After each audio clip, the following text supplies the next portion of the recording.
up, everybody? It's Halloween 2024. I'm Brittany Olson. I just did my nails, my makeup. Let's kickstart this 38 with nails.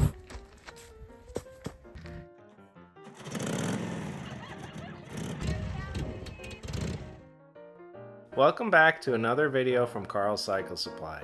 In today's video, we're going to go over this beautiful 1938 EL knucklehead that we just finished restoring for a friend in Colorado. Harley made just under 2,500 EL units in 1938, and this one is a deluxe sport solo. This bike was made out of two different bikes and made to be as perfect and correct as possible. I hope you guys enjoy the video as much as we enjoyed doing the bike and making the video. If you did, make sure to hit the like and subscribe. Thanks for checking it out. Hi everybody, I am here with a beautiful 1938 EL Deluxe Sport Solo that we just finished, and I want to take a couple minutes to tell you about it. We did this bike for a friend in Colorado, and it actually started off as two separate bikes. My friend bought a 38 bobber that was in the wrong frame for the serial number, and we found a UL basket case, kind of rolling basket case, to combine the two bikes together and make one really perfect 38 knucklehead. So 38 is really when Harley started catching their stride and figuring everything out and getting all the teething pains out of the first 2 years. So some of the things that make a 38 cool are the paint job, the enclosed rocker arms, the new fittings on the oil tank. The frame is no longer sweated here. Probably the biggest improvement for a 38 61 OHV is the introduction of covers on the rocker arms. Before this they were open, and even when they were set up perfectly they still leaked a little and got oil everywhere. So they came up with these really cool tin covers to cover the rocker arm and push into the rocker box and create a vacuum for sealing everything off. This was a huge improvement.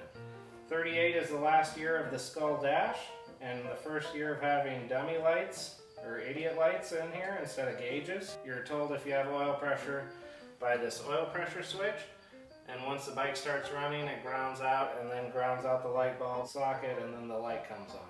Same thing with the generator light. Now we have a 3-post relay as opposed to a 2-post relay. The biggest styling feature that came out in 38 is the new paint job.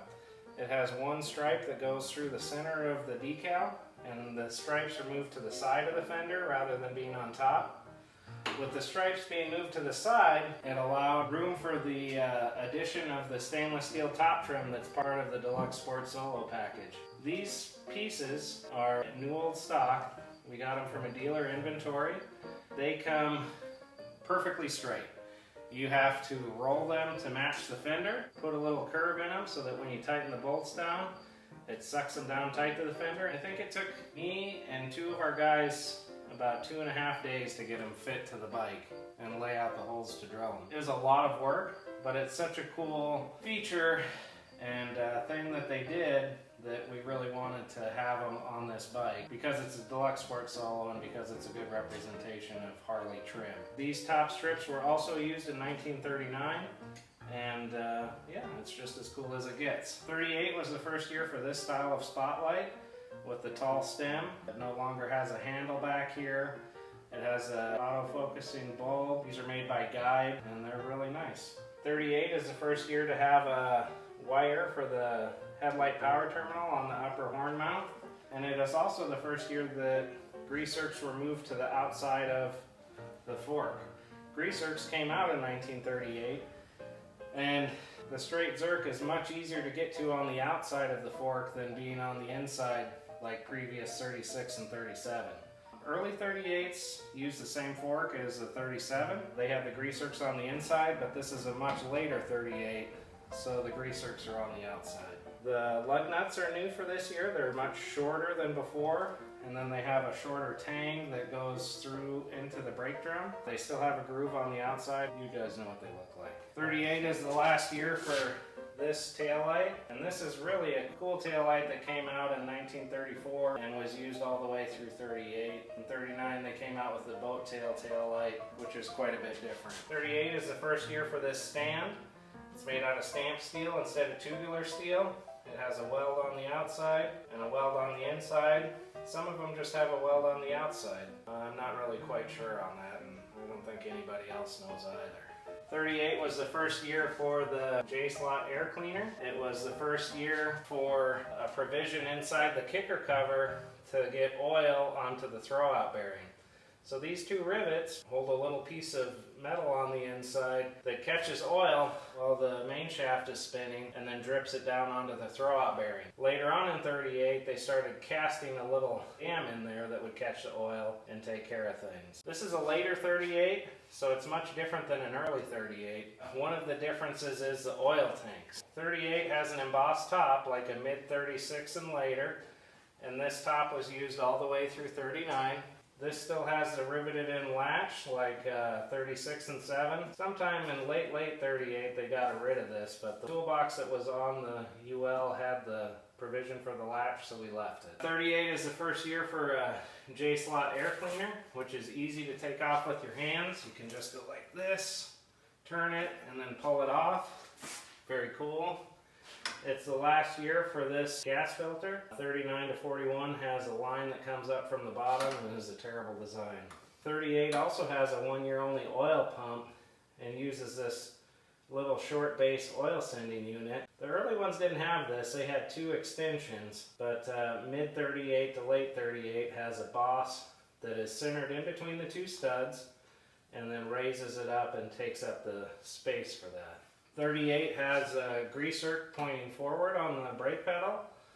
It's easier to get to than when it was pointing back like on the previous years. What makes this different than a 39 pedal is that this is still long and then the hash marks, stake marks are at an angle. Very cool brake pedal, very hard to find. 38 was the first year for a magnetic lock on the Speedos, and consequently it was activated by a horn button that would be on a police bike. And then they had a little reset knob that went on this side. The 38 dash is a 1-year only dash. There's actually 2 of them. This is a later one, which is correct for the bike. It has a hole on the left side, and then it also has a slot and 2 screws here for holding this access panel on. 37 has a big hole in here, and you have to kind of fish the dash on and then do all the stuff. So the difference between an early 38 and late 38 dash is the width of this lip that covers the tanks. This is a later one, it has a wider lip. If you were to buy a replacement dash any time after 39, they would all come with a big lip. So I've seen NOS 37 dashes with a wide lip too, so it's kind of cool. The wheels are 18-inch wheels, original rims, original hubs that we had retard surfaced. And these chrome rings are 18-inch beauty rings that is a cool accessory that Harley and Indian both sold. I put them on here. They were part of the Deluxe Sport Solo package in 38. I think they just look really cool. It makes the wheels look huge. Original fender light, original fenders. The tail flap on this bike is new old stock. It came on a full NOS fender that we got in Nevada. We ended up putting an NOS red fender flap on that fender. We'll talk about that in a future video. It fits the fender really nice. One thing that's kind of neat is that the side skirt had a little bit of a gap. It's just kind of a cool detail. 38 is the first year that 45s and Big Twins shared the CT with the 45. So now it has 2 notches here instead of 1.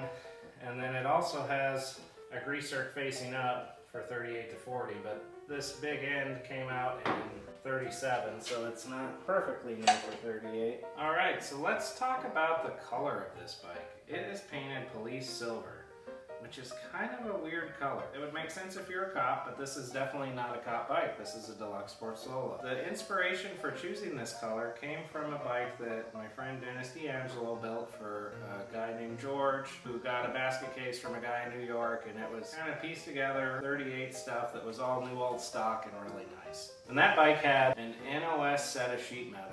38 fenders, 38 tanks, and they were painted silver with the black stripe edged in gold. And it is one of the most beautiful bikes I've ever seen, and I absolutely love it. I have a new old stock 37 WL oil tank that's silver with black stripes edged in gold. That's what we got the color match off of. When anybody used to spray silver paint back in the day, it came out flat, and consequently they would do something to make it shiny, and they would shellac over it. So this shellac, if it was out in the sunlight, it would take on a yellow tint. So depending on how much it was in the sunlight, it would get yellow or stay nice and pure and crisp. You can see that the tanks are kind of yellowed and the fenders are super bright on that 38. And it could be like that in just the photo, or it could be the way that maybe the tanks had more sun exposure and the fenders had less sun exposure. I'm not really quite sure.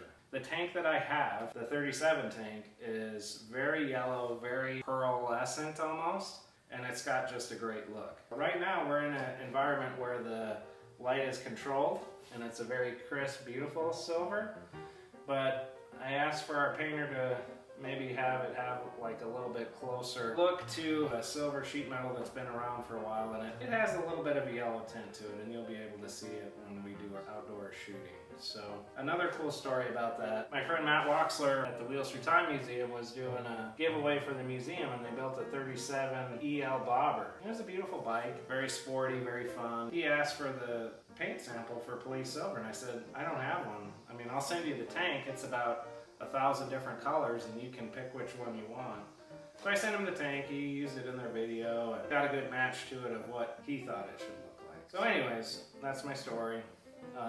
Let's talk about the left side of this bike and some of the other stuff I left out when talking about the right side. 38 is the first year for 2-mile-an-hour hash marks in between the numbers on the Speedo. So 36 and 7 have 5-mile hash marks, and these ones have a mark for every 2 miles. It's the last year of the chrome-plated handlebar lock plate with the big rivet. It is the last year of the tall acorn nuts right here with the higher hex and the not convex radius coming right out of it. That's the last year for this brake cable oiler, which is really handy. You just move this little parkerized clip around and then you can oil the inner cable.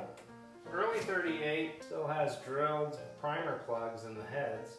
They stopped drilling them sometime in the year. This is a later 38, so we put these heads on it, which are the right ones. It came out with a new reinforced rocker shaft tower, and you can see that there's an angle versus this line being parallel with this line. 38 was the first year of the breather that went into the primary cover. It was also the first year for date codes on aluminum stuff. They had 3 different clutch pedals in 38.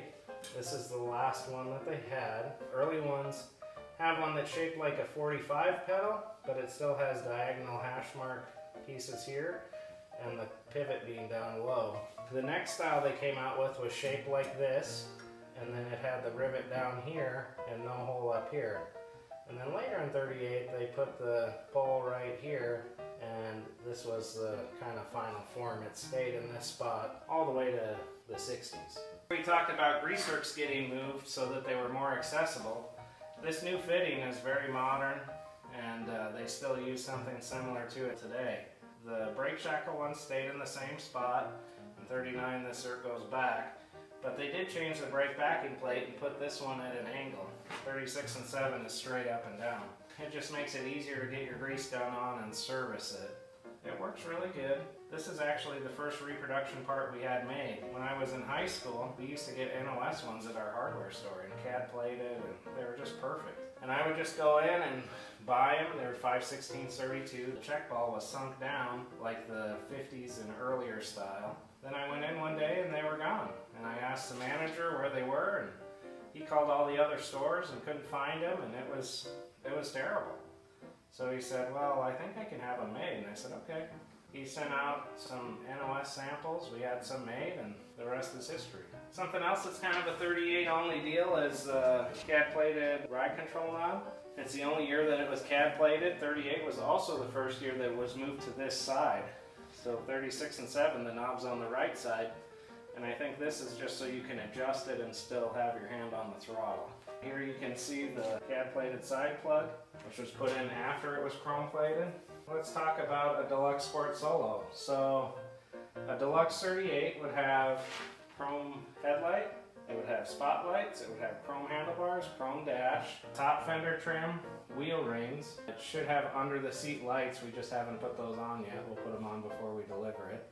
It should have saddlebags. And these saddlebags are really special. One of my friends in New York made them for me. He did a good job of hand carving in this bar and shield and wings. It has a nice 3-dimensional look just like original.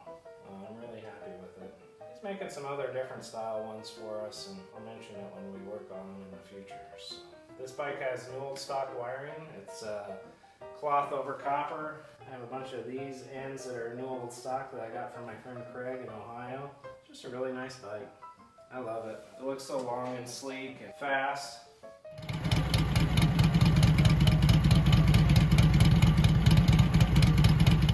Thanks for watching. If you love old motorcycles and would love to follow along on our old motorcycle restorations, builds, and adventures, hit the like and subscribe button. Stay tuned for our next video where we'll be going over, you guessed it, Harley Davidson knuckleheads. Thanks for watching. See you out on the road.